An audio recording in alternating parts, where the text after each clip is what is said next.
눈먼 사람을 발견하게 됩니다. 그때는 초막절이라고 하는 이스라엘의 큰 절기 중에 하나였는데요. 초막절 절기이기 때문에 많은 사람들이 축제를 즐기고 즐거워했겠죠. 그러나 늘 그 축제장에는 또 어두운 면이 있는 법입니다. 눈이 먼 사람이 그곳에서 구걸 행각을 하고 있습니다. 모든 사람들이 민족의 명절을 맞아서 즐기고 있을 때에 한편으로는 구걸밖에는 그의 생계수단이 없는 사람을 보았을 때 오늘날 우리가 똑같은 장면을 목격을 해도 과연 우리의 삶은 무엇이고 그의 삶은 무엇인가라고 하는 생각을 할 수밖에 없습니다. 제자들도 동일한 생각이 들었습니다. 저 사람은 도대체 무슨 죄이기 때문에 저렇게 남들이 잘 즐기는 명절 때 그걸로밖에 삶을 살아가지 못할까? 그래서 제자들이 예수님께 묻습니다. 저 사람이 눈이 멀어서 지금 구걸 행각밖에 하지 못하는데요. 저 사람은 부모의 죄 때문입니까? 저 사람의 죄 때문입니까? 라고 묻습니다. 오늘날도 마찬가지 질문을 우리가 던지죠. 우리가 가정에 아픈 사람이 있다거나 또 내 몸에 오래된 낫지 않는 질병이 있다거나 그럴 때 그것을 통해서 우리는 하나님께 영광을 돌리고 하나님께서 그것을 주신 이유를 찾기보다는 늘 죄의 문제로 그것을 풀려고 하는 경우가 많이 있습니다.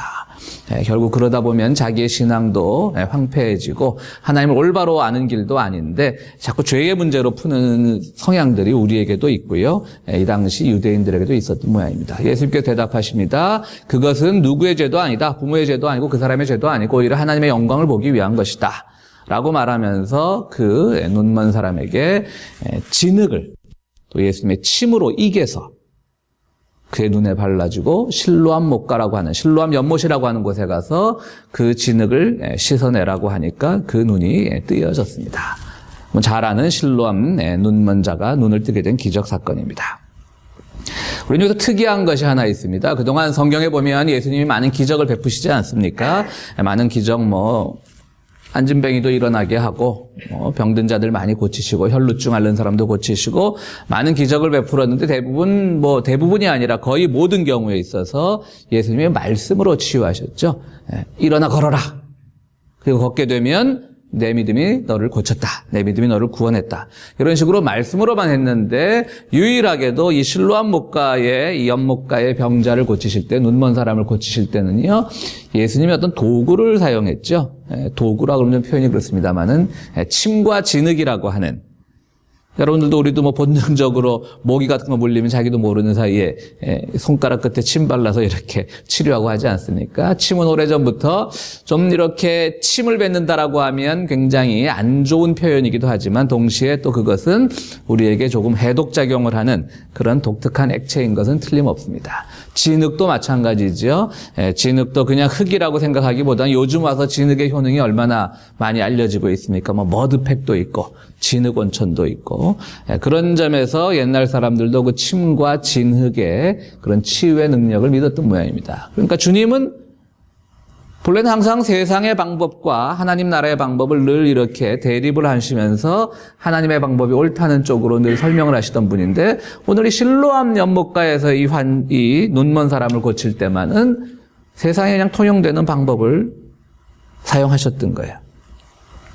보기에 따라서는 그것은 예수님만의 독특한 방법이 아니라 어쩌면 그 당시에 다른 마술사라든가 다른 오늘날의 의사의 개념은 아니겠지만 그 당시에 있었던 의사들도 이런 방법을 사용했을지 모릅니다. 그럼 예수님에게 있어서 독특성은 사라지게 되는 것이죠.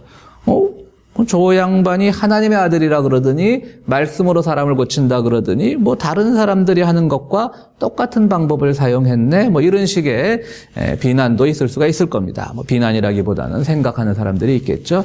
그러나 주님은 바로 이 사건을 통해서 우리에게 주시는 말씀이 있습니다. 분명히 주님은 그 순간 말씀으로도 고칠 수 있었겠죠. 그냥 눈을 떠라. 네가 앞으로 보게 될 것이다. 너의 믿음만 있다면 네가 세상을 보게 될 것이다. 라고 하실 수도 있었겠지만 왜 이렇게 그 당시 의학계에서 통용되던 평범한 방법을 통해서 그의 눈을 뜨게 하셨을까? 이것이 오늘 우리가 함께 나눌 하나님의 메시지이기도 합니다. 그렇습니다. 재밌는 것은 오늘 우리는 이게 요한복음 기록자는 굉장히 집요한 데가 있었던 분 같아요. 보통 예수님의 그 기적을 다룰 때는 길어봤자 한 10절, 12절에서 이렇게 예수님이 환자를 만나고 그가 예수님에게 어떤 부탁을 하고 병을 낫게 하고 그가 이제 건강한 모습으로 돌아가는 그런 에피소드들이 뭐 한 10절, 12절 정도에 끝나는 반면 이 실로암 목가에 눈먼 사람이 눈을 뜨는 것은 9장 전체의 주제이기도 합니다. 그러니까 아주 상세하게 이 내용을 다루고 있습니다. 그래서 오늘 우리가 읽은 본문은 바로 그 제일 마지막 부분이에요. 지금 말씀드린 부분은 9장 첫 부분이고요. 과연 이 9장 전체를 통틀어서 요한복음의 저자가 하고 싶었던 말은 무엇일까?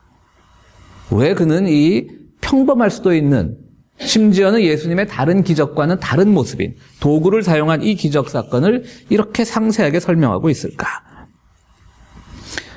처음에 이 사람이 눈을 뜨게 되었을 때 재미있는 것은 예수님을 보지 못합니다. 실로암 목가로 가서 씻으러 가는 거예요. 눈이 멀었어도 뭐 그동안 늘 다니던 길이니까 익숙하게 그 연못가로 갔겠죠. 그리고 씻고 돌아왔을 땐 이미 주님은 그 자리에 계시지 않습니다. 이것도 독특한 장면이죠. 항상 치유의 기적을 받은 사람이 그 순간 예수님과 대면했던 다른 기적 사건은 달리 첫 번째 이 사람이 눈을 뜨는 그 사건에서는 예수님을 보지 못합니다. 예수님이 이미 다른 곳으로 가고 없습니다.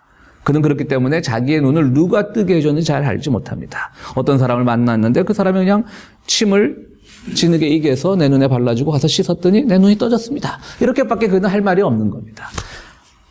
이때 예수님보다 먼저 나타나는 사람들이 있습니다. 오늘 본문에 보면 먼저 나타나는 사람들이 누구냐면 첫 번째는 이웃 사람들이죠. 와서 막 관심을 가집니다. 어떻게 눈을 뜨게 됐느냐. 앞으로 이 사람이 눈을 뜨게 되어서 어떠한 인생을 살아가고 그가 어떠한 삶의 변화를 일으키게 될지는 관심이 없습니다. 그게 우리 이웃의 모습입니다.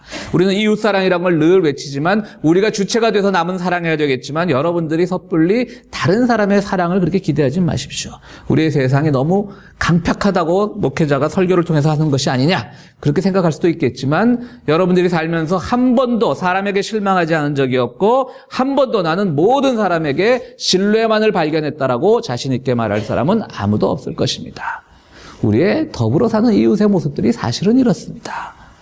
내가 어떤 삶에서 굉장히 변화의 계기를 맞게 되었을 때 정말 나를 축하해주고 앞으로 너의 삶이 어떻게 변화될 것이고 이런 데 관심을 가져주고 기도하는 사람들은 많지 않습니다. 어떻게 그렇게 됐는데? 그저 외피적인 데만 관심이 있죠. 어떻게 눈뜨게 되었는데? 어떤 사람은 또 우리의 숨기고 싶은 과거를 자꾸 들먹이는 사람도 있습니다. 사람들이 이 맹인을 찾아와서 얘기합니다. 너 옛날에 구걸하던 사람이었잖아. 오늘 성경 본문에 나오지 않지만 그런 사람들도 있었을 거예요. 의심이 많은 사람들은 너 장님 아니었지 본래. 구걸하려고 우리한테 맹인이라고 거짓말하고 다녔지. 아마 이렇게 말하는 사람들도 있었을 거라고요. 지금 한 사람의 존재 전체가 변화되는 이 순간 우리 주변에 있는 이웃이라고 하는 우리 사람들이라고 하는 존재에 관심을 가지는 것은 바로 거기서 그냥 그 사람의 어떤 외적인 모습에만 관심을 가지게 되는 겁니다. 그 사람의 실존적인 변화에 대해서는 관심을 갖지 않습니다. 그것이 오늘 더불어 살아가는 우리 사회의 냉혹한 모습입니다. 여기서 이 눈을 뜨게 된 이 맹인도 생각을 할 수가 있을 겁니다. 아, 그렇다. 내가 어떻게 눈을 뜨게 됐지? 설명을 합니다. 이렇게 해서 가서 씻었더니 눈을 뜨게 되었다. 그 사람 어디 갔느냐? 나도 모르는데? 라고 하는 그런 아주 건조한 대화가 이 사람과 오갑니다. 그 다음 나타난 사람들이 누구냐면요. 마치 연극의 한 장면 같아요. 이 요한복음 9장을 보면요. 주인공이신 주님은 딱 한 번 나타났다가 사라지고 안 계시고 대부분의 옆에 사람들이 자꾸 이 스토리를 이어갑니다. 바리새파가 나타납니다. 똑같이 묻습니다. 어떻게 눈을 뜨게 됐느냐? 그리고 바리새파는 더 큰 죄를 저지릅니다. 이 사람이 눈을 뜨게 된 행위 자체가 법을 어긴 것이라고 얘기합니다. 그날은 안식일이었습니다. 안식일 날은 어떠한 육체적인 행위도 해서는 안 됩니다. 그러나 예수께서는 이 과정에서 침으로 진흙을 이기는 이 육체적인 행동을 했기 때문에 물리적인 행동을 했기 때문에 이것이 안식일 법에 어긋나는 거죠. 그러니까 이 사람들은 이 바리새파라고 하는 사람들은 이 눈을 뜬 사람에게 그의 그 새로운 인생을 축하해 주기보다는 너 법 어겼고 그 어긴 법에 너는 수혜자이기 때문에 너도 같이 범죄자일 수 있어라는 그런 식으로 얘기를 끌고 가는 겁니다. 오늘 우리를 둘러싸고 있는 법도 마찬가지입니다. 우리는 물론 준법 정신도 있어야 되고 법을 존중하며 살아야 되겠지만 때로는 그 법이 과연 우리를 죽이는 법인지 살리는 법인지 그것은 우리가 잘 생각해 봐야 되는 것입니다. 바리새파 사람들은 또 묻습니다. 그럼 너는 그걸 어떻게 생각하는데? 이제는 바리새파 사람들이 막 두려운 겁니다. 자기들이 봐도 신기하게 눈을 떴거든요. 그런데 법을 어겼거든요. 법을 어긴 사람은 어디론가 사라지고 없고 예수님은 어디론가 사라지고 없고 이 법 어긴 법의 수혜자는 지금 막 눈이 떠져갖고 좋아하니까 이 바리새파가 생각한 건 뭐냐면 저 사람을 어떻게 해서든지 아직은 우리의 세력하에 우리의 권력하에 두어야 되겠다라고 계속 겁을 주는 겁니다. 그러면서 너는 그를 어떻게 생각하느냐? 누구도 그의 새로운 삶에 대한 관심은 없는 겁니다. 오늘 우리의 종교생활, 우리의 신앙생활은 과연 그렇습니까? 정말 이웃의 문제에 관심을 가집니까? 우리는 혹시 신앙생활 한다라고 하면서 우리가 만들어 놓은 법들, 내가 만들어 놓은 편견과 그 규칙들에 따라서 다른 사람들을 정죄하고 그들의 새로운 삶을 축하하기보다는 그가 이 과정을 통해서 나랑 멀어지게 되진 않을까라고 하는 진리를 찾는 그를 축하하는 것이 아니라 나와의 관계, 내가 그를 지배할 수 있었던 나에게 주어졌던 그 권력의 상실을 두려워하는 것은 아닌지. 사람 관계도 다 권력 관계거든요. 어떤 사람은 내가 마음대로 핸들할 수 있는 그런 사람이 있다라고 참 사람이 사람을 조정하는 것, 이용하는 건 굉장히 안 좋은 거죠. 그러나 우리가 살다 보면 솔직히 말해서 좀 쉬운 상대가 있고 어려운 상대가 있습니다. 그런데 그 쉬운 상대가 누군가가 다른 사람에게 쉬운 상대로 보여주면 갑자기 내 사람을 뺏기는 것과 같은 그런 치졸한 생각이 들거든요. 이 바리새파가 좀 그런 생각을 하고 있는 겁니다. 마지막으로 또 누가 찾아오냐면요. 이제 찾아왔다기보다는 바리새파 사람들이 부모에게 찾아갑니다. 참 바리새파도 집요하죠. 축하해 주는 것이 아니라 지금 이 상황을 어떻게든지 부정하고 싶은 겁니다. 근데 저 사람 본래 태어날 때부터 장님이었느냐, 맹인이었느냐 부모에게 물어봅니다. 여러분, 가족 간의 사랑이란 게 얼마나 소중합니까? 그러나 오늘 이 요한복음 9장에서는 가족 간의 사랑이라는 것조차도 절대적인 진리는 될 수 없다라고 하는 것을 우리들에게 가르쳐 줍니다. 가족 간의 사랑은 소중한 겁니다. 우리에게 있어서 가족은 1차적으로 가장 애정을 나눌 수 있는 가정은 그러한 공동체이며 우리의 부모, 우리의 자식은 다 그런 사랑에 기초한 공동체이면 틀림없지만 그러나 그것이 절대적인 진리이냐라고 요한복음 기자는 우리에게 묻고 있습니다. 왜냐하면 부모를 찾아갔을 때 부모는 이 눈 떠진 아들의 편을 들지 않습니다. 자기들이 오히려 이 바리새파라고 하는 유대 공동체에서 쫓겨날 것을 먼저 걱정을 합니다. 그래서 부모가 얘기를 하기를 잘 모르겠는데요. 자기 아들들 다 컸는데 가서 물어보시죠. 이렇게 얘기를 하는 겁니다. 그 아이는 이제 다 성인이 되었는데요. 우리가 부모로서 증언할 수 있는 건 날 때부터 맹인이었던 건 틀림없지만 더 이상은 우리는 설명해 드릴 수가 없습니다. 라고 부모조차도 그렇게 말려들기 싫어하는 모습을 보게 됩니다. 다시 바리새파가 찾아갑니다. 그러면서 그들은 얘기합니다. 네가 눈을 뜨게 되었으면 하나님께 영광을 드려라. 그렇습니다. 그들은 예수님을 아직 하나님의 아들로 인정하지 않기 때문에 하나님께 영광을 돌리라고 하는 것은 굉장히 좋은 말이죠. 누군가가 우리가 하나님께 영광 돌리는 건 좋은 말입니다. 그러나 바리새파의 이 말에는 진실성이 없습니다. 예수님이 한 그 기적을 가로채려고 하는 겁니다. 그는 하나님과 아무런 관계가 없으니까 네가 눈을 뜨게 된 것은 하나님께 영광을 돌리는 것. 즉 우리가 너희에게 가르쳐준 바리새파 우리가 너희에게 가르쳐준 그 하나님의 모습에게 영광을 돌리라는 것이죠. 이건 역시 오늘을 살아가는 우리 현실 속에서 잘못된 신앙생활의 단면을 보여줍니다. 오늘 우리가 믿는 하나님은 정말 우리의 삶을 변화시켜 주시고 예수 그리스도를 통해서 우리에게 구원을 선포하시고 그 구원의 은총을 받은 우리들이 세상에 무엇이 진리인가, 무엇이 옳은 것인가를 볼 수 있는 눈을 예수 그리스도의 눈을 통해서 함께 배워가는 것이고 그것으로 인해서 우리는 주님께 감사를 드리는 것인데 오늘날 많은 종교 지도자들은 교회 지도자들은 하나님께 영광을 드리라. 그 말 자체는 아무런 잘못이 없죠. 당연히 우리 하나님께 영광을 돌려야죠.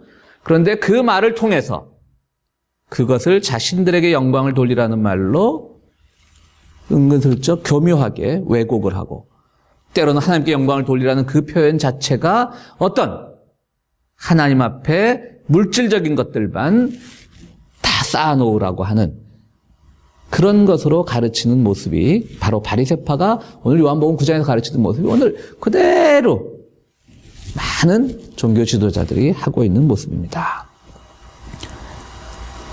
그리고 다시 예수님이 등장을 합니다. 요한복음 9장이 상당히 길죠. 예수님이 다시 등장을 해갖고 이 눈뜬 맹인 앞에 섭니다. 처음에 그가 눈을 뜨게 됐을 때 예수님을 알지 못했기 때문에, 보지 못했기 때문에 그는 아직 예수님과는 첫 대면인 겁니다. 예수님이 묻습니다. 네가 인자를 믿느냐? 하나님의 아들을 믿느냐? 잘 모르지만 믿고 싶습니다. 그분이 어디에 계십니까? 그러니까 그 사람이 바로 나다라고 얘기를 하는 겁니다. 그때 이 실로암에서 눈뜬 사람은 예수님을 믿게 되었다라고 한 얘기입니다. 오늘 요한복음 9장이 길어서 상당히 본문의 그 배경 설명이 길었는데요. 그렇습니다. 그는 처음 눈 떴을 때는 예수를 보지 못했습니다. 그러나 수많은 사람들과의 만남을 통해서 그는 예수님을 만나게 됩니다. 그 사람들과의 만남은 시련의 과정이라고도 할 수 있습니다. 자기는 지금 눈을 떠가지고 새로운 삶을 살고 싶고 새로운 진리의 길에 가고 싶은데 주변에 많은 사람들이 자기를 도와줄 법한 사람들이 어쩌면 그 이웃들도 분명히 좋았던 사람들일 거라고요. 때로는 그에게 동전 몇 입이라도 던져줬던 그 이웃들이지만 그 이웃들조차도 진리의 길을 가는 것을 외면을 자꾸 방해를 하는 겁니다. 그리고 그가 믿었던 종교 지도자들도 마찬가지입니다. 함께 축하해 주기보다는 거기서 나왔던 사소한 안식일 규정에 어긴 것을 가지고 자꾸 그가 진리의 길을 가는 것을 막고 있습니다. 심지어는 혈육의 부모까지도 마찬가지입니다. 그가 진리의 길을 가고자 하는데 다 막고 있는 겁니다.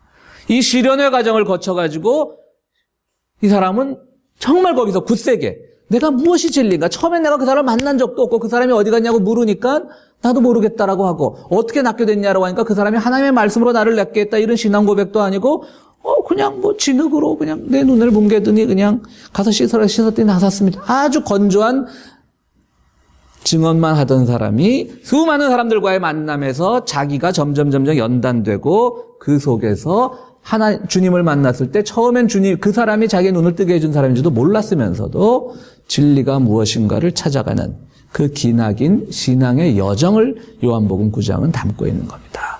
바로 그것입니다. 예수를 믿는다라고 하는 것은 삶의 고통이 사라지는 것이 아닙니다.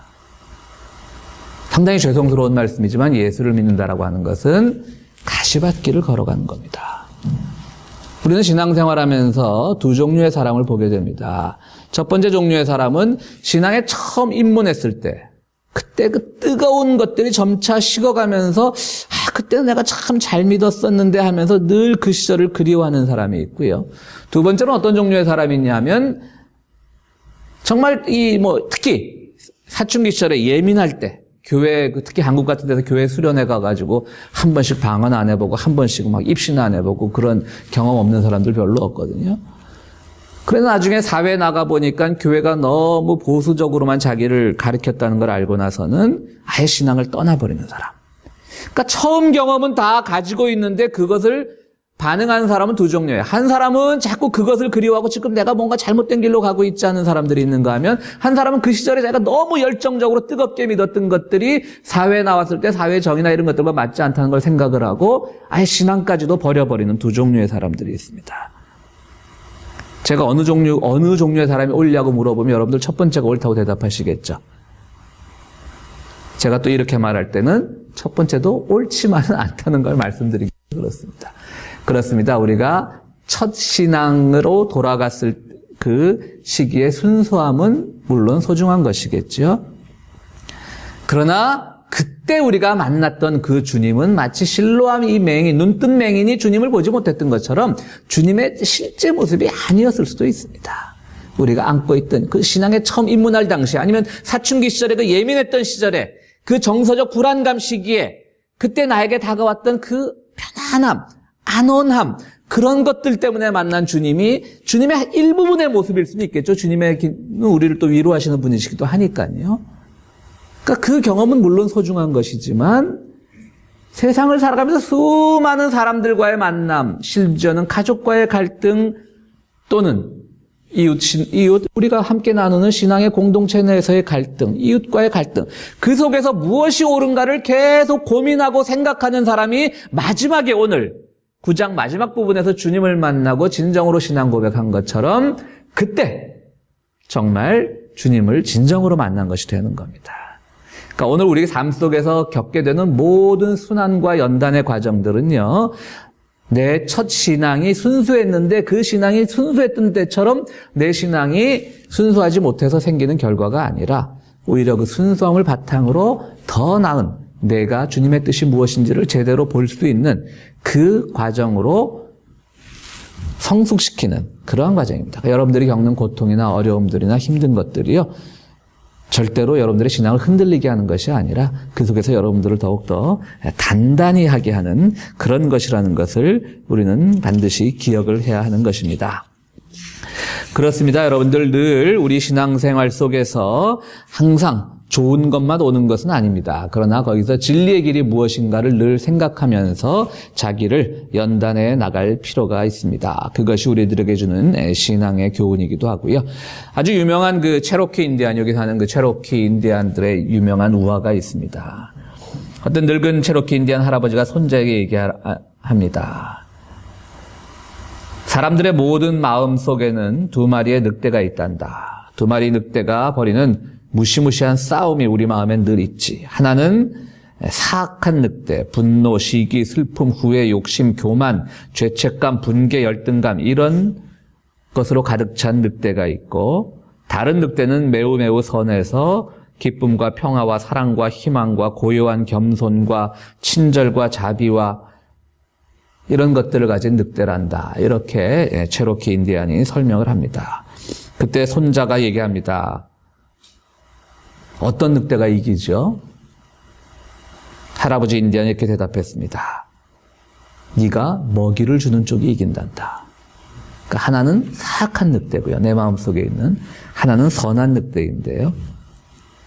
거기서 어느 늑대가 이기느냐. 아이다운 질문 앞에 이 할아버지는 당연히 먹이를 주는 쪽이 잘 먹어서 잘 커서 이기겠죠. 오늘 우리는 신앙생활에서 어느 쪽에 먹이를 주고 있습니까?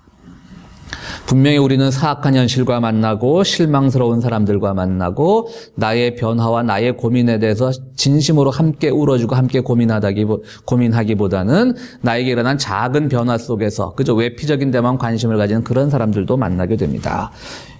교회라고 하는 공동체 속에서도 늘 때로는 율법이라는 것이 앞장서서 우리가 법을 믿는 것인지 믿음을 믿는 것인지 헷갈리게 하는 적도 많이 있습니다. 심지어는 우리는 혈연관계로부터도 갈등을 생길 때가 많이 있습니다. 그 갈등에서 여러분들은 미움 또는 내가 대충 세상에 그들과 함께 어울려 사는 쪽으로 먹이를 준다면 우리는 영원히 진리로 가는 길에서부터 멀어지게 되는 것입니다.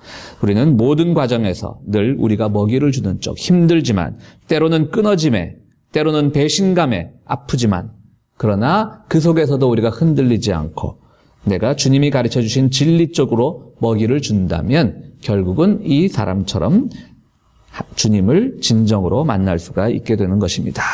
그렇습니다. 먹이를 준다는 것을 다른 말로 하면 우리가 매일 무엇을 보는가에 따라, 어떻게 보는가에 따라, 이 눈뜬 사람이 앞으로 어떻게 보는가에 따라 우리의 삶은 바뀌어지게 될 것입니다. 요즘에 젊은 엄마 아빠들은 아기를 가지게 되면 태교라는 것들 아주 열심히 합니다. 물론 태교라는 개념은 오래된 전통의 개념이지만 그런 것들이 오히려 요즘 젊은 부모들에게서 더 아주 강하게 나타나는 것 같습니다. 또 태명이라고 해서 아기에게 또 새로운 실제로 그 이름이 주어지기 전까지 어떤 이름을 주는, 저희 세대에도 있었는지 모르겠지만 저는 그런 걸 한 번도 안 해봐가지고요. 하여튼 저는 태교를 안 해봤습니다. 집사람 했는지 모르겠지만 어쨌든 그러면서 많은 사람들이 어떤 음식도 이렇게 안 먹으려 그러고 항상 좋은 것만 봐야 되고 클래식만 들으려고 하고 뱃속에 나기를 위해서 참 좋은 일이죠. 그걸 잘못했다고 말하는 것은 아니고요. 당연히 그렇게 해야죠. 하나님이 주신 생명인데 우리가 엄마의 뱃속에 있는 동안도 좋은 것만 보게 하고 좋은 것만 듣게 하고, 그러나 아이가 태어나서부터는 어떻게 됩니까? 우리의 부모의 눈은 그렇지 않습니다. 이제는 세상의 악한 것만 보려고 하고 세상의 경쟁에서 이겨남으려고만 보게 하고 그러면 아무리 태교를 좋게 한들 그 자녀가 무엇을 보고 크겠습니까?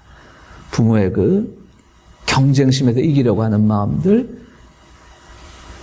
늘 선한 것보다는 늘 다른 사람들보다 우위에 서려고 하는 그런 것만 아이들이 보게 된다면 그런 아이들도 똑같이 성장하지 않겠습니까? 뱃속에 있을 때는 모든 것 좋은 것을 가르쳐 주려고 하면서 실제로 태어났을 때는 옳은 것을 보여주지 못하는 부모. 그런 것처럼 오늘 우리는 이 신앙생활을 하면서 여러분들이 무엇을 보는가에 따라 우리의 삶은 아주 크게 변하게 됩니다. 사랑하는 성도 여러분, 정말 주님은 이 진흙이라는 것을 씻으라면서 진흙이라는 것은 세속의 상징입니다. 땅입니다. 땅은 하나님 나라와 반대되는 개념입니다. 그것을 씻어버리는 수많은 과정 속에서 그 끝에서 만나는 예수가 참된 예수라고 얘기합니다. 오늘 여러분들의 삶 속에서도 이 진흙은 1차적으로 눈을 뜨게 해줬지만 어쨌든 침, 진흙, 지저분한 개념입니다. 세상의 개념입니다. 이 세상의 개념을 이용했습니다. 주님은 왜? 이것을 씻어내야 되기 때문에. 그리고 우리의 인생에서 수많은 사람들과의 만남, 물질과의 만남 속에서 나를 더럽히는 건 수많은 것들이 있기 때문에 그러나 그것을 씻어내는 끝의 과정에서 주님을 정말로 만날 수 있다고 하는 것이죠. 사랑하는 성도 여러분, 늘 삶의 또 신앙의 여정 속에서 세상에 속된 것들을 씻어내는 그 과정을 통해 주님을 진정으로 만나는 고백이 여러분들에게 간절하기를 바랍니다. 우리 함께 기도하시겠습니다.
거룩하시고 자비로우신 하나님, 저희들 세상 살아갈 때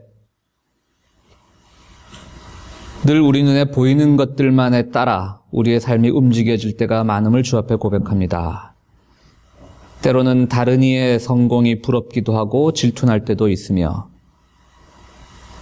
악한 자가 성행할 때마다 내가 지켜온 모든 가치들이 무너지는 것을 느끼면서 삶을 후회할 때도 있고 세상에 밝고 화려한 것들만 추구하면서 살아갈 때도 있지만 그때마다 진리가 무엇인지 저에게 깨닫게 하여 주시고 그 수많은 싸움과 연단의 과정 속에서 주님을 진정으로 만나는, 그래서 무엇이 옳은가를 볼 수 있는 그런 믿음을 저희들에게 허락하여 주시옵소서. 그 믿음 위에 굳게 설 때 주님께서 주시는 진정한 축복이 우리의 것이 될 줄로 믿습니다. 주님께서 허락하신 구원의 약속이 우리의 것이 될 줄로 믿습니다. 주님, 바른 것을 보게 하여 주시옵소서. 이제 주님 앞에 귀한 예물을 드립니다. 우리 이 예물을 드릴 때에 정말 우리에게 진리의 길을 가르쳐 주신 그 주님께 감사하며 드리는 예물이오니 이 예물이 진정으로 하나님께 영광이 될 수 있도록 도와주시고 드리는 모든 이들에게 주의 은총을 더하여 주시옵소서. 예수 그리스도 이름으로 기도하옵나이다. 아멘.